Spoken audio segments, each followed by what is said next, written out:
Huh? Ask you. Instantly, Seattle, they did it down to 265. The boys were on shot. and I jumped warm blanket into this icy cold, fired at an airplane that flew by, and about that time I realized that it's a little too cold standing up here with no clothes on. And the radio operator turned around about that time and he said, I couldn't talk to him or I couldn't hear him, but he pointed to get that back down in that blanket and he would take over the gun position. And that's what happened to me that day. But I did want to say there was only one hole in the turret, and I found out later that was the only hole in the airplane. And other times we came back with many holes in the airplane, nobody heard. So it was my day, no matter what. Thank you. I want you to know that I'm really glad you took your shoes on. We have a reprieve until the airplanes start flying, so Daddy, would you talk a little bit about the impact of the Doolittle raid? On the raid, actually, there were three major results of the raid.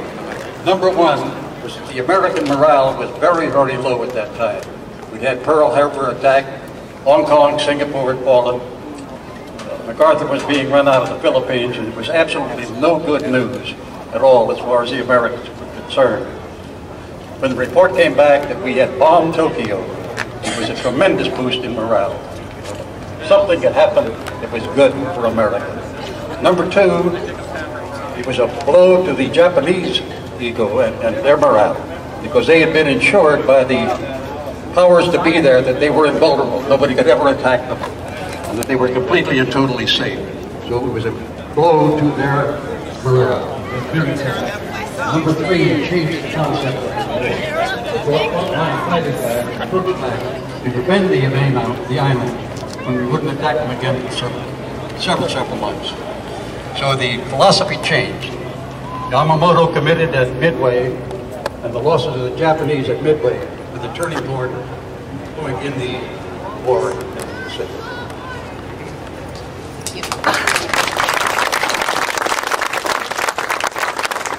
I'm going to put you on the spot one more time for just a second, because Granddad used to say the most difficult job he ever had to do was to convince General Eisenhower he wanted him. Would you tell that little brief story? Because I think some of these guys flew for Granddad. Well, actually, when they were setting up the invasion of North Africa,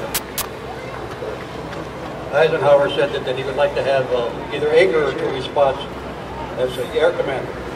General Marshall said, I suggest you take Doolittle. Again, Eisenhower said, I would rather have, and Marshall again said, I suggest you take Doolittle. So reluctantly, Dad went along as Eisenhower's chief of air going into the North Africa campaign. He said the toughest job he had while he was there was convincing Eisenhower that he really wanted it. Apparently he did a good enough job, because when Eisenhower went to England to take over as Supreme Commander, he took Dad along as the air commander. But he was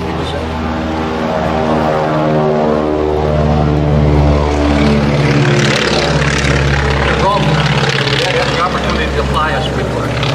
So we went out and was in the process of flying it. And Eisenhower said, where's Doolittle? He has to go out. Stay here.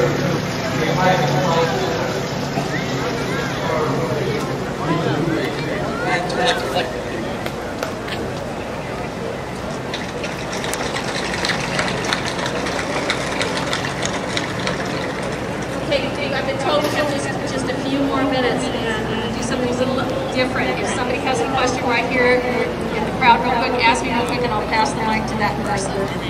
Any quick questions right over here?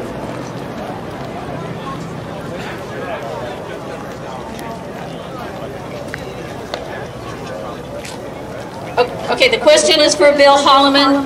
He saw the movie on the Tuskegee Airmen. How accurate is that movie? You know, he's referring to the fact that I was one of the consultants hired by HBO to do that movie, and they fired me on the third day. Incidentally, I might as well do the commercial while I got the mic. George Lucas, look at that. Josh, I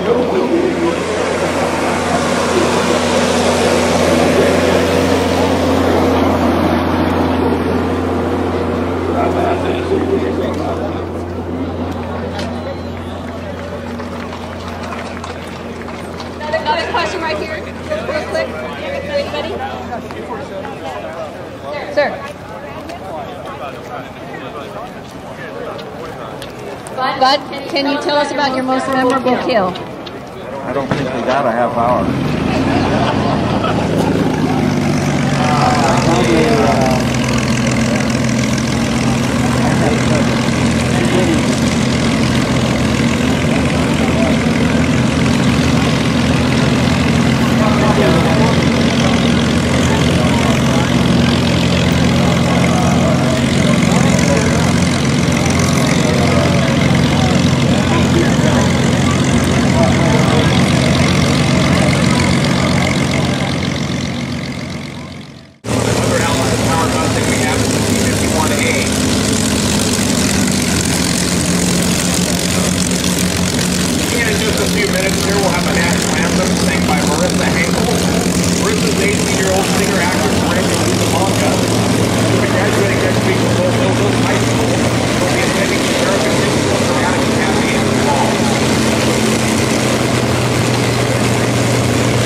A-51A model.